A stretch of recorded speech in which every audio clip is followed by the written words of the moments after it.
Hi, welcome to episode 3. Today we're going to be making a wreath I call Autumn Blues, and everything I got from the Dollar Tree for $20. This is my first wreath, this wreath. So for this project, we're going to need a large wreath form from the Dollar Tree, 3 strands of silver dollars, 2 sticks of the sunflowers, 4 sticks of the blue leaves, a decorative mesh, the best decorative tube ever. I love this brown tube, as well as a sign that is going to be in the background.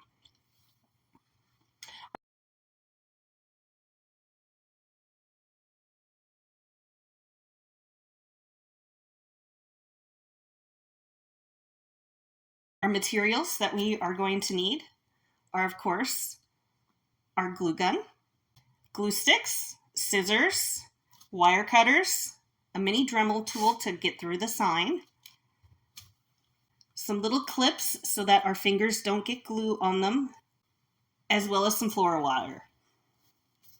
We always get started with our mesh. And fun fact, this was actually the first video I recorded, although not the first one edited. So I actually wrap it differently now. I use a clip, but same premise. Just keep wrapping itself around. You put your glue down and hold it there. All right, so with our sign, the Dollar Tree was kind enough to give us 2 holes, so we need to drill some more holes around it. And for that, I use my handy little Dremel tool. And then to attach it to our wreath form, we are going to cut about 4 to 6 inches of floral wire. I always feed it through the sign first and just sort of fold it over on itself so it doesn't come out. It makes it easier to attach to the sign if everything's ready to go. Okay, got that all ready there.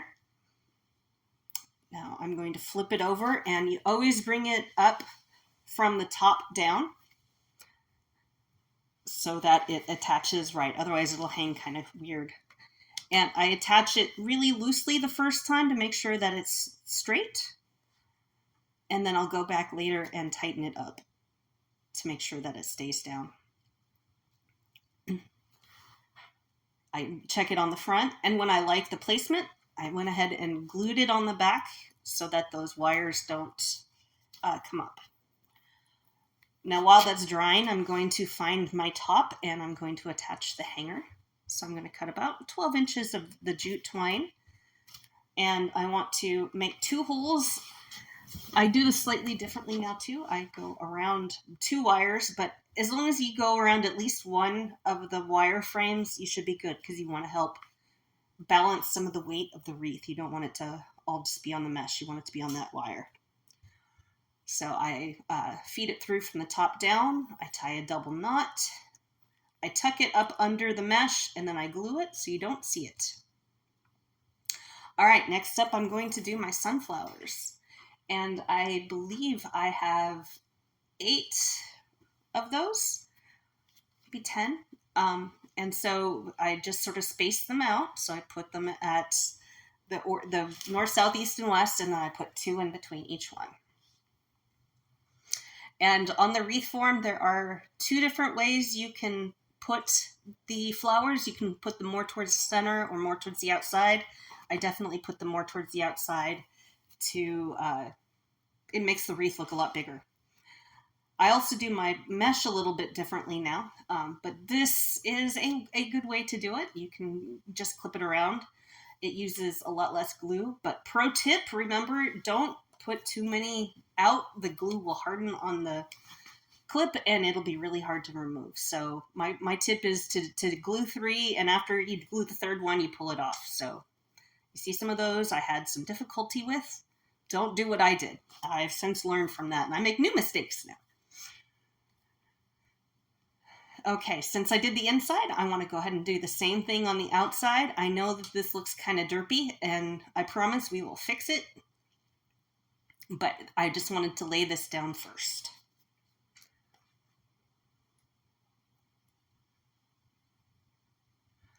Okay, just keep working my way around.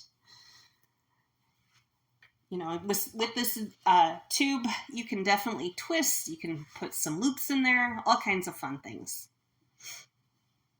All right, next up we're going to do our silver dollars. And I do these differently too. I use clips to hold them in place, but here I was poking them through the mesh and gluing them.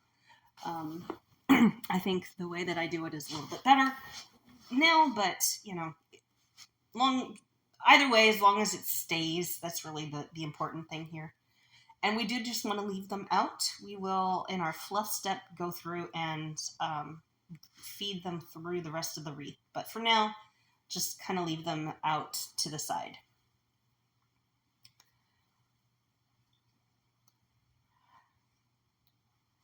Okay, now we got our silver dollars. Next up is we're going to cut our leaves.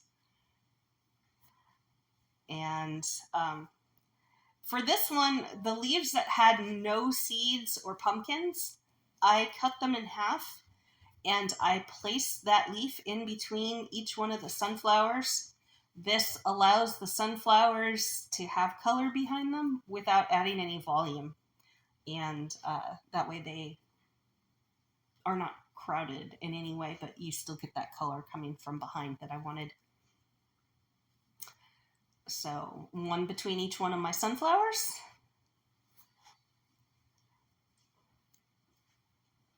Next up, I'm going to do my leaves that have the seeds attached. And again, normally now I would totally separate these and have the beads be separate from the leaves.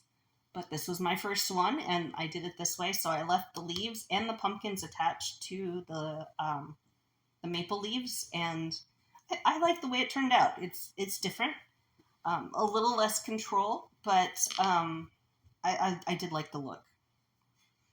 So keep kind of shoving them in between each one of my flowers and kind of tuck it up under my mesh because that's kind of what I want it to just peek through. And you see some are on the inside, some are more towards the outside with their beads. Really just wanted it to, you know, we're making it look like it would in nature. It wouldn't necessarily all look the same. Next up, we're going to do the leaves with the little white pumpkins. And same thing, we're just going to go right on next to our sunflower, but we don't want it to touch. Because again, we want to just make sure that that volume is, we want to keep the volume down so those sunflowers stay open and the petals aren't crunched together. Okay. All right. Couple more here. Just filling in the places where it looks like it needs it. There aren't many left, but managed to find a few spots to fit them in. A few more.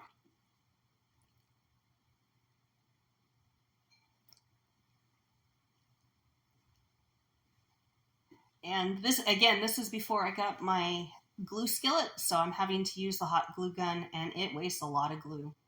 And I burned myself many times. So this is even before the finger covers. So you can really see just how far back this is. This is before my Lazy Susan. I had a different tray. I didn't have the round tray that went under the wreath to capture all the glue.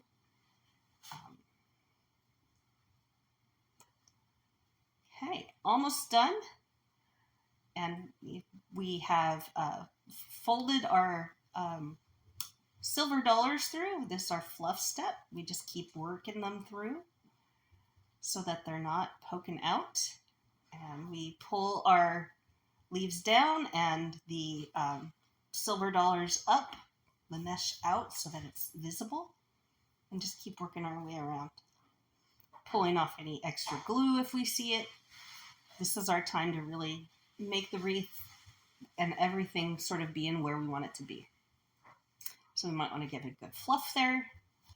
As I'm working my way around, I see that there are still a few spots that could use some more leaves, and so I do go through and fill it in here. Even going through and being totally symmetrical, there's still places where it doesn't quite come together the same, and so you do need to fill it in differently.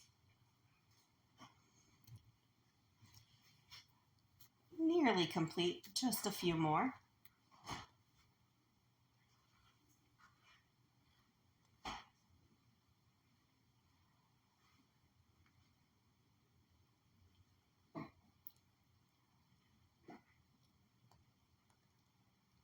Just fluffing and really controlling where I making sure that the leaves or the petals on the sunflowers are not glued down to anything. You want to make sure they're pulled up. This step could take a really long time if you wanted it to, but it doesn't always have to. Like I said, I was going to trim the wires on the back. Didn't want anyone to see those, and I kind of push them down into the hot glue ball so that they don't poke anyone either.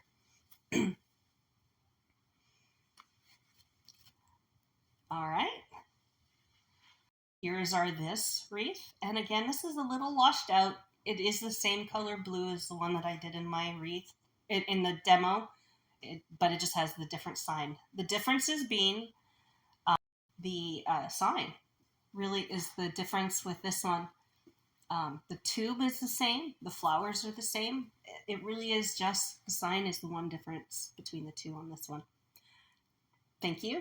Check back tomorrow.